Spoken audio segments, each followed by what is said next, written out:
tu amor, que mandaste a tu Hijo para que muriendo en una cruz nos redimiera de nuestros pecados.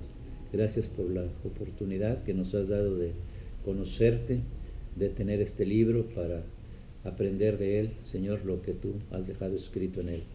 Gracias por la presencia de cada uno de los que estamos aquí. Ponemos en tus manos a los que por razones que tú conoces no han podido venir. Sé con ellos y cuídalos. Te damos gracias también por el cuidado que tuviste del hermano, del cuñado, del señor Guerra. Nos seguimos poniendo en tus manos para que nos libres de peligros y de tentación. Lo pedimos todo en el amor de tu Hijo, nuestro Salvador. Amén. Amén. Bien, vamos a considerar en el Evangelio según San Juan, en el capítulo 1, verso 29. Después vamos a considerar en San Mateo, el otro de los Evangelios, el primero de los Evangelios, capítulo 1, verso 18. Y a lo mejor al final algo de Génesis, en el capítulo 4, verso 3. Bien. Dios nos perdona. La Biblia nos enseña que si nos acercamos con humildad, reconociendo nuestra condición, reconociendo nuestro pecado, reconociendo nuestro error, Dios es bueno y Dios nos perdona. Dios manifiesta su bondad, queda en evidencia su bondad, es evidente su bondad a través del perdón. Si no es por el perdón, no pudiéramos acercarnos a Dios. El perdón es determinante para poder tener una buena relación con Dios. Y lo entendemos. El perdón es determinante para poder construir y tener una buena relación con las personas. Si hay alguna ofensa, si hay algún agravio, si alguien de alguna manera ha sacado ventaja o provecho de nosotros, no puede acercarse confiadamente y volverme a pedir, volverme a buscar. Espérame, tenemos un asunto sin resolver. Pero si yo lo perdono, perdonar es no tener en cuenta la ofensa o la falta que alguien ha cometido. Eso es perdonar. Perdonar es olvidar y no guardar rencor ni castigar. Perdonar es no tener en cuenta una deuda. Si alguien se acerca y de alguna forma nos pidió prestado o nos afectó con algo, hay una deuda pendiente. Y si se vuelve a acercar, oye, espérame, ¿cómo te atreves a volverme a pedir si todavía tenemos? Pero si yo perdoné su deuda, eso es perdonar, no tener en cuenta una deuda, no tener en cuenta una obligación de esa persona para conmigo. Perdonar es librar a una persona de castigo o librar a una persona de una obligación. Eso es perdonar. Bueno, cuando Dios nos perdona es que podemos tener una relación con Él. ¿Sí? Así de sencillo. Y Dios es bueno y Dios nos perdona. Y cuando Dios nos perdona nos podemos acercar. La Biblia dice que la luz y las tinieblas no pueden estar en donde mismo, no pueden coexistir. ¿Qué parte tiene la luz y las tinieblas? No se puede. Si nosotros andamos en tinieblas, no podemos acercarnos a Dios, pero reconocemos nuestro pecado, que es importante reconocer, y nos acercamos y pedimos perdón. Muy bien. El perdón es determinante para una buena relación con Dios. Sin el perdón no podemos tener una relación con Dios, de la misma manera que sin el perdón no podemos tener una buena relación con las personas. Sí, acuérdese que ya hemos hablado de que a veces buscamos el perdón de Dios. Sí, pero también debemos buscar el perdón con las personas. El hijo pródigo nos deja una enseñanza cuando se acerca con el padre y dice: Padre, he pecado contra el cielo y contra ti. Las dos dimensiones del pecado. La dimensión del pecado porque ofendemos a Dios, nos alejamos de Dios, pero también con las personas. Y buscamos el perdón no solo de Dios, sino buscamos el perdón de las personas. ¿Sí? Bien. Pero quiero hablar de la otra palabrita, que es salvar. Dios vino a perdonar nuestro pecado, pero también a salvarnos de nuestro pecado. A perdonar nuestro pecado para salvarnos del pecado. Es lo mismo. No, hay una muy considerable diferencia en cuanto al perdón del pecado, en cuanto a ser salvos del pecado. Repito, perdonar es no tener en cuenta una ofensa. Perdonar es olvidar. Perdonar es librar a una persona. Pero salvar es librar de un riesgo o peligro. ¿Sí? Perdonar, no tener en cuenta, no tomar en cuenta. Librar, salvar, perdón, librar. Ay, no. Perdonar, no tener en cuenta. No guardar rencor.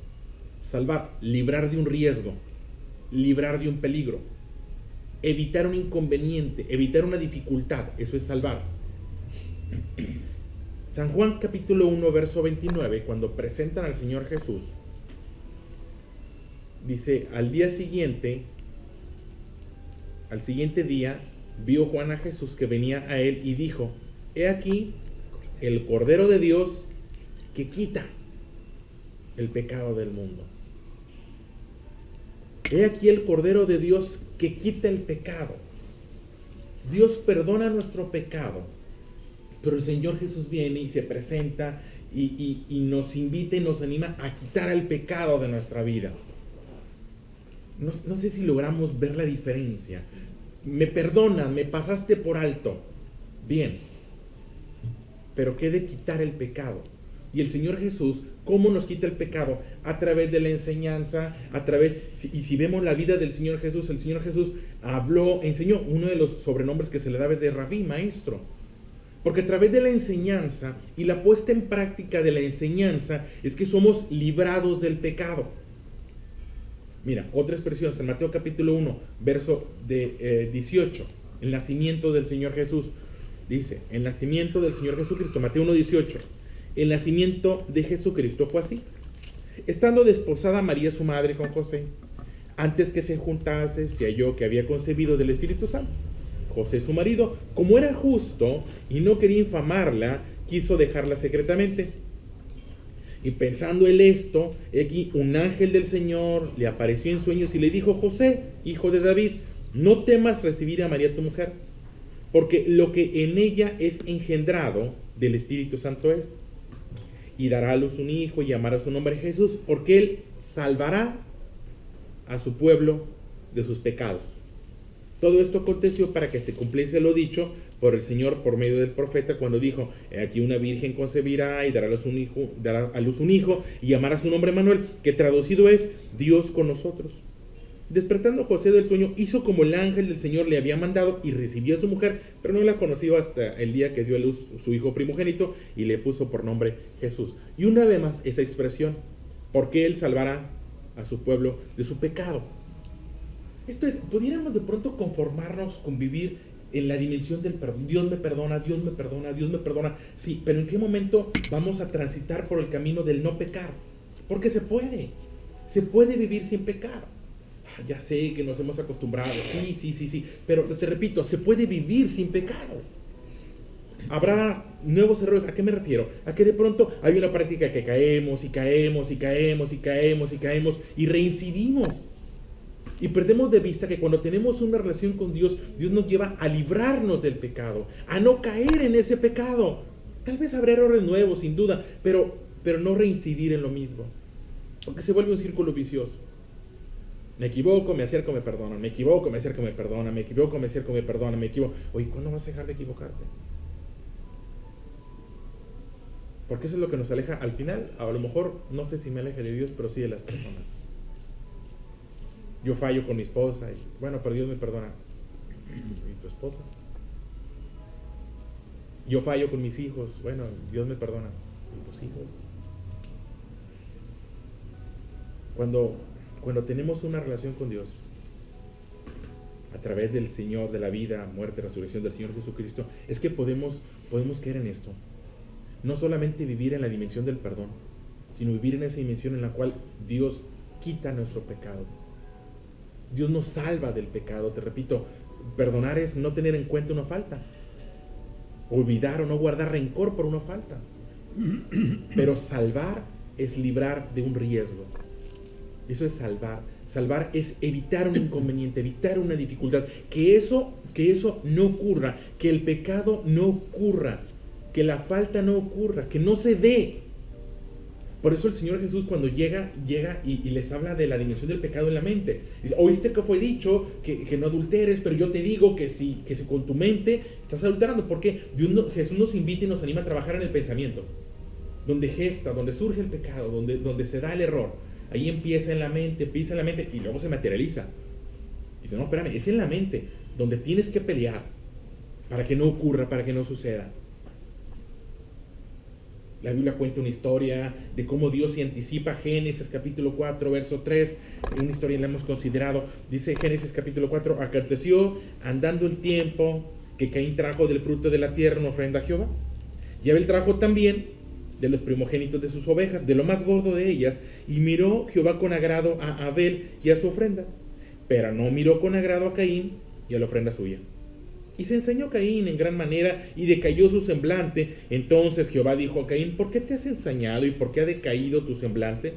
Si bien hicieres, serás enaltecido. Si no hicieres bien, el pecado está a la puerta. Con todo esto, a ti será su deseo y tú te enseñorearás de él.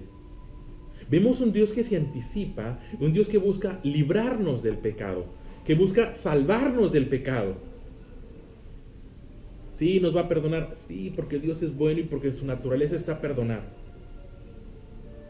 Pero antes del perdón está la posibilidad de ser librados, de ser salvos del pecado. Eso es ser salvo. Jesús vino a salvarnos del pecado. Esto es, vino a evitar que cometiéramos el pecado. ¿A quién se conforma y vive con el perdón? Y Dios nos perdona, y Dios nos perdona, y Dios nos perdona, y Dios nos perdona. Y sí, tal vez el perdón nos lleva a la vida eterna. Tal vez, sí. Pero hay tantas cosas buenas a las que pudiéramos acceder aquí. Podemos experimentar el reino de Dios aquí. Podemos tener una familia donde se respire paz, donde haya armonía, donde haya tranquilidad, donde vivamos en gozo, donde podamos experimentar felicidad. Podemos tener una relación con los amigos donde podamos estar a gusto y disfrutando la sana comunión que Dios tiene para nosotros. Cuando reconocemos esa expresión, el Cordero de Dios que quita el pecado del mundo, que quita el pecado de mi vida, que quite el desacierto de mi vida, que quite el error de mi vida, que quite la equivocación, que la equivocación no ocurra en mi vida. Cuando tenemos esa expresión, ahí tienes a José, un José que se pudo haber equivocado, un José que estaba viendo la situación con María y que de alguna manera estaba buscando sacarle la vuelta. Hubiera sido un error, hubiera sido un pecado. Sin embargo, el Espíritu Santo se revela y de alguna manera trae un mensaje a su vida y le dice: hey, eso que está ocurriendo es bueno, eso que está ocurriendo tiene que ocurrir. Y él es librado del pecado. ¿Qué hubiera pasado? Ya sea los hubieras, pueden ser muchos. José se pudo haber ido y José pudo haber sacado la vuelta y Dios lo hubiera perdonado. Sí, tal vez, Dios es bueno. Y si José se arrepiente, Dios lo perdona. Pero fue librado del pecado. Y hay bendición, hay cosas buenas para su vida cuando Dios nos libra, nos salva del pecado. Esta es la otra historia que les contaba a un Caín, que Dios se anticipa y Dios habla con él y Dios quiere librarlo del pecado, Dios quiere salvarlo del pecado. Y Dios le dice: hey, tienes la capacidad de enseñorearte. Y sin embargo, no. Cae, ataca a su hermano, lastima a su hermano, se convierte en un errante, dice el capítulo 4 más adelante de la historia de Caín. Se convierte en alguien amargado, una descendencia que luego anduvo en pecado. Repito, Dios es perdonador, pero tal vez más importante, Dios es salvador. Dios nos salva del pecado, nos libra del pecado, nos quita el pecado. Y que podamos vivir en esa dimensión, que podamos vivir de esa forma. Dios quita el pecado. Antes de que ocurra, antes de que se convierta, antes de que dé a luz, antes de que traiga consecuencias negativas para nuestra vida, para la vida de nuestra familia. Dios quita el pecado. ¿Cómo quita el pecado? ¿Cómo nos salva del pecado? Bueno, ahí nos dejó los mandamientos. Cuando cumplimos con el no robarás, con el no matarás, con no levantarás falso testimonio, con la honra de los padres, con no provocar la ira de los hijos, con la fidelidad a la familia, entonces estamos siendo librados del pecado, estamos siendo salvados del pecado. Nos estamos evitando inconvenientes, dificultades y riesgos. Ahí mismo en San Mateo, capítulo 4, 5, el Sermón del Monte, todas las enseñanzas de Jesús están puestas ahí para salvarnos del pecado. Entonces, los animo pues a que podamos procurar la salvación del pecado. No solo conformarnos con el perdón. Pues sí, Dios perdonó a David, pues sí, pero se equivocó a David. Y Dios perdonó a Moisés, pues sí lo perdonó, pero las consecuencias de su pecado ahí están. Cuando tenemos cosas muy buenas, una vida y vida en abundancia que podemos tener cuando somos salvos del pecado. Entonces, ¿Dios es perdonador? Sí. Pero más importante, Dios es un salvador. Dice, el Cordero de Dios que quite el pecado, que quite el error, que quite el desacierto. Y San Mateo dice, porque Él salvará a su pueblo de sus pecados. Vamos a orar a Dios y que pueda, a través de la enseñanza, inspirarnos y ver cuando Dios se anticipa, cuando su palabra llega. Ahorita comentábamos, llega alguien y te dice cómo reaccionas. Pues gracias, me estás librando de un error, me estás salvando. Dios se vale a veces de los amigos y de los inmediatos para llevar un mensaje, y que no nos conformemos con vivir en el perdón de Dios cuando podemos vivir sin pecado. Sí se puede vivir sin pecado, sin errores, sí se puede, a través de la enseñanza y de la fortaleza del Espíritu Santo para nuestra vida. Sí, hacemos esta oración. Ingeniero Leonel, diga usted esta oración, por favor. Señor, por tu amor y tu misericordia, Señor. Gracias, Padre Santo, por tu Hijo, Señor, que a través de Él nos regalaste la salvación, Señor. Gracias, Padre Santo, porque tú nos anunciaste, Señor, que tu Hijo ha venido aquí para que todos los que creamos en Él podamos ser salvos, Señor. Gracias por ese regalo, Señor. Gracias te damos, Padre Santo, por la oportunidad que tú nos das todos los días, Señor, de arrepentirnos, Señor, pero la salvación tú la regalas, Señor.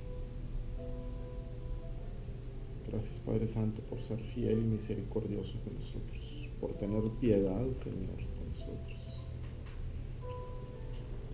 Gracias te damos, Señor, y te invocamos tu Espíritu, Señor, para tener la fortaleza necesaria, Señor, para ser dignos de que tú mores en nosotros, Señor. Gracias, Señor, porque tú nos reúnes en tu nombre, Señor, y permites que podamos invocar tu nombre. Permite, Padre Santo, que nuestra boca sea santa de tal manera que podamos invocarte con dignidad, Señor. Te pedimos, Padre Santo, el día de hoy que tú estés con todos y cada uno de nosotros y con nuestras familias, Señor, y que nos mantengas en el hueco de tu mano, Señor, como lo has hecho hasta el día de hoy. Te pedimos por esta tierra, Señor, por esta tierra generosa en la que tú nos has puesto y que nos has regalado, Señor, porque tú traigas paz y salvación, Señor, a nuestra tierra. Que more tu justicia, Señor. Te damos las gracias, Señor, porque tú provees para todos y cada uno de los que estamos aquí. Provee también, Señor, para todos aquellos que amamos y para todos aquellos, Señor, menos afortunados que están en necesidad, Señor. Gracias te damos, Señor, en el nombre de Jesucristo, tu Hijo, nuestro Señor y Salvador.